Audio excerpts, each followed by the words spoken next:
জন্য একটু পানি খাবেন না?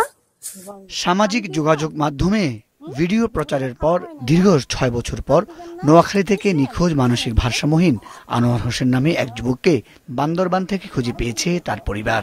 নোয়াখালী জেলার মাইজদী পৌরসভার বাবুনগর গ্রামের বাসিন্দা মানসিক ভারসাম্যহীন আনোয়ার হোসেন ২০১৯ সালে বাড়ি থেকে ঢাকা যাওয়ার পথে পরিবার থেকে নিখোঁজ হয়ে যান তিনি। অনেক খোঁজাখুঁজির পরও না পেয়ে তার আশা ছেড়ে দিয়েছিলেন পরিবার। আর ওই সময় দেশের করোনা ভাইরাস সংক্রমণের কারণে লকডাউন শুরু হয়ে যায়। এ কারণে তাকে আর খুঁজে নিতে পারেনি পরিবার।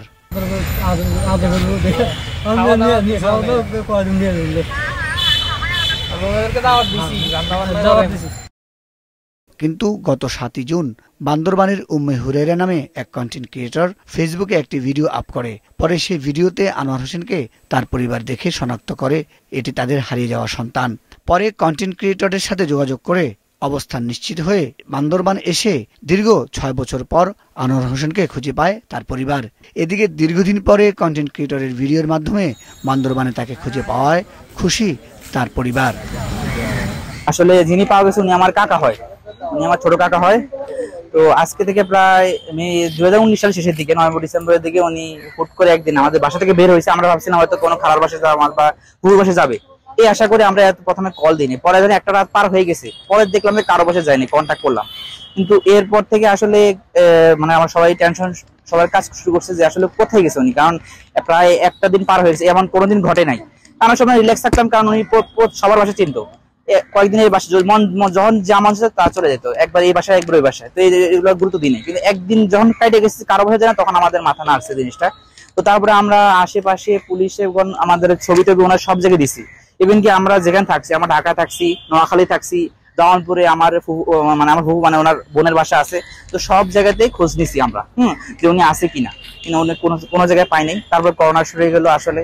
তো একটা পর্যায়ে আসতে আসলে আমরা সব ধরে নিয়েছিলাম উনি হয়তো নাই দুনিয়া থেকে, কারণ আসলে 6টা মাস 8 মাস হয়ে গেছে, কোনো খোঁজ খবর পাই না, আমরা কোনো দিক থেকে পাই নাই। আর তখন আসলে আমাদের মানসিক অবস্থা বলতে গেলে খুবই খারাপ ছিল। আর উনি আমাদের সবচেয়ে ছোট, মানে ভাই বোন সবচেয়ে ছোট, তো আলাদা একটা আদর থাকে ওনাদের প্রতি। আর আমার দাদি দাদা মারা যাওয়ার পরে অনেকবার বলে গেছে যে তার ছোট ছেলের দিকে রাখতে, সব মানে ভাই বোন সবাই বলে গেছিল। তো আসলে এরপরে সবাই আমরা খারাপ, মানে মনের দিক থেকে অনেক কষ্ট পেয়েছি। তো আর ওনার আসলে জন্ম থেকে উনি এমন ছিল না।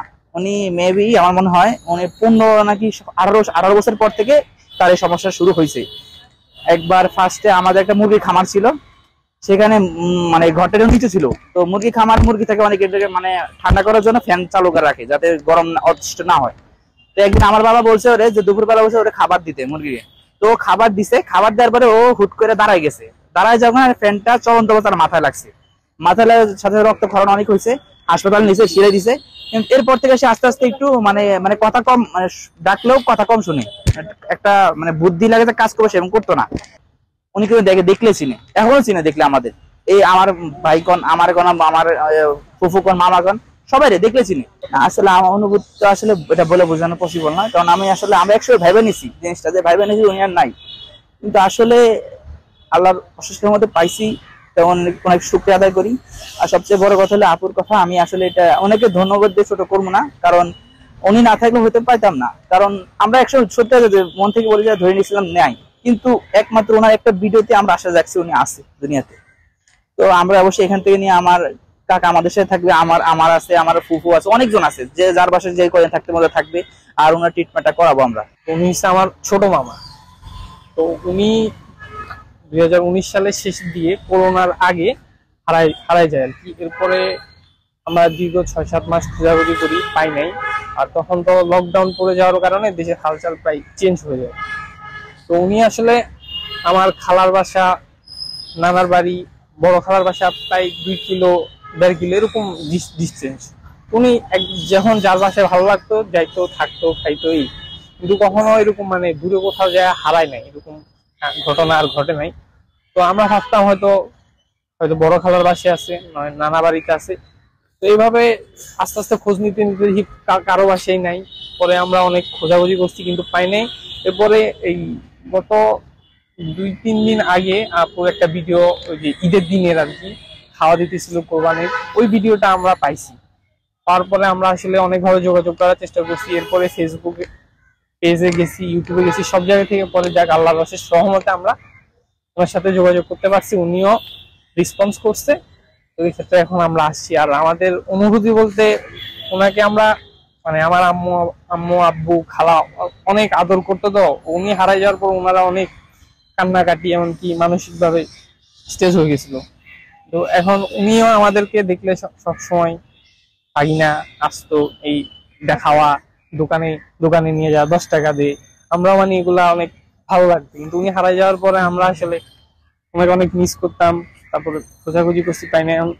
ওনার মাধ্যমে আসলে আল্লাহর অশেষ রহমতে পাইলাম। ওনাকে আসলে ধন্যবাদ দিয়ে তো ছোটবেলার মতো নিয়ে যা, উনি আমাদের সাথে থাকবে। ওনাকে তো আমার আম্মু আসার সময় কাঁদতেছিল, কালকে ভিডিও কল দিছে, কান্না করে দিছে।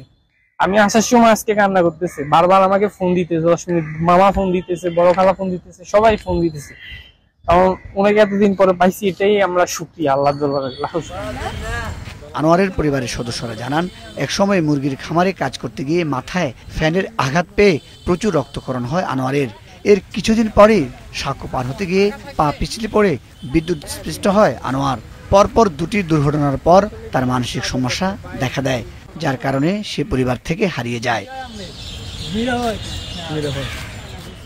এদিকে দীর্ঘদিন পরে ফেসবুকের একটি ভিডিওর মাধ্যমে হারিয়ে যাওয়া আনোয়ারকে পরিবারের কাছে ফিরিয়ে দিতে পেরে খুশি উম্মে হুরায়রা। বান্দরবনে এখানে ট্রাফিক মোড়ে থাকে, সবসময় আমরা দেখি, এবং আমিও কয়েকবার ওনাকে খাবার দিই। কুরবানির দিন আমি কিছু মানসিক প্রতিবন্ধীর জন্য খাবার নিয়ে আসি, তখন উনি ক্ষুধার্ত ছিল। আমি ভাত দিছি, উনি খাবার খাওয়ার পর ওই ভিডিওটা আমি ছোট্ট করে আপলোড করি। আপলোড করার মাধ্যমে ওনার পরিবার গতকালকে আমার 2টা নাগাদ আমার সাথে তারা যোগাযোগ করে যে আপু, এটা আমার মামা, উনি দীর্ঘ 7 বছর আগে 19 সালে হারিয়ে যান, 2019-এ।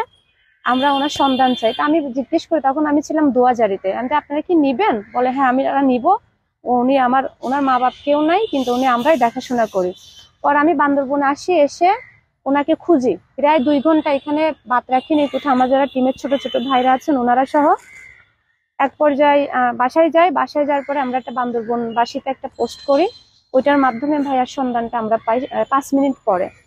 তো এখন তার পরিবারে আসছে, আমরা তাকে দিবার। এই পর্যন্ত উনি সহ আমি টোটাল বাংলাদেশে হলো 8 জন, ইন্ডিয়াতে 1 জন। উনি মানসিক না, উনি সুস্থ, মানে 71 বছরের মধ্যে ওনার বিচ্ছিন্ন হয়, ওনার পরিবারের সাথে আমি মানে কানেক্ট করে দিই। আর মানসিক প্রতিবন্ধী হলো 8 জন, বিভিন্ন ডিস্ট্রিক্টে পাঠানো হয়, যশোর, সিলেট, তারপর ফেনী, চিটং, তারপরে ঢাকা, মানিকগঞ্জ। উনিও এখন ঢাকায় যাবে। আসলে মানসিক দিক থেকে জানেন, এদেরকে যখন আমরা আমাদের বাসায় নিয়ে যাই, যখন আমরা রেস্কিউ করি, আমাদের অনেক কষ্ট হয়ে যায় কি এদের রাখার জন্য আমার কোথাও জায়গা নেই। তো আমার নিজস্ব বাসায় এদেরকে আমাদের রাখতে হয়, পাহারা দিয়ে, মানুষ টাকা দিয়ে পাহারা দিতে হয়। এইখানে একটা আমার আরেকটা দিক হলো, একটা মানুষকে যখন একটা তার পরিবারের কাছে পাঠাতে পারি, এর চাইতে মনে হয় খুশি আর এর চাইতে ভালো লাগা মনে হয়, আমার মনে হয় যে আর কিছু হতে পারে না। মানুষের লাখ লাখ টাকা দিলেও মানে এত খুশি হয় না যখন আমরা একটা মানুষ অবহেলার জীবন থেকে যখন তাকে মুক্ত দেওয়া হয়, যে তার পরিবারের কাছে যাবে, সে আমাদের মতো ভালো খাবার খাবে, আমাদের মতো ভালোভাবে থাকবে তার পরিবারের সাথে। ওইটা আমাদের মানে সবচেয়ে বেশি খুশির একটা মুহূর্ত। আসলে আগামীতে আমার পদক্ষেপ, আমি চাচ্ছি যারা এই বেশিরভাগ মানসিক যে প্রতিবন্ধীগুলো আছেন, এরা ধরেন বিভিন্ন জায়গায় ডাস্টবিনে থাকে, ময়লায় থাকে, কাপড় চোপড় থাকে না। তো আমি আমার যে ছোট ছোট টিমরা আছেন ওদেরকে নিয়ে একটা মানসিক প্রতিবন্ধীর করতে চাই। আর এদের জন্য তাৎক্ষণিকভাবে একটা রাখার যদি আমার কোনো ব্যবস্থা হয়, সেটা হবে আমার জন্য সবচেয়ে একটা ভালো দিক, কারণ আমার রাখার কোনো জায়গা নেই। পরিবারের 5 বোন ও 3 ভাইয়ের মধ্যে আনোয়ার হোসেন সবার ছোট। বিয়ে করার আগেই আনোয়ার মানসিক ভারসাম্যহীন হয়ে পড়ে। দীর্ঘ 6 বছর দেশের বিভিন্ন প্রান্তে ছুটে বেড়ালেও অবশেষে তার পরিবারের কাছে পৌঁছালো আনোয়ার। মুজাহিদ সাকিফ, মাছরাঙ্গা নিউজ ডেস্ক।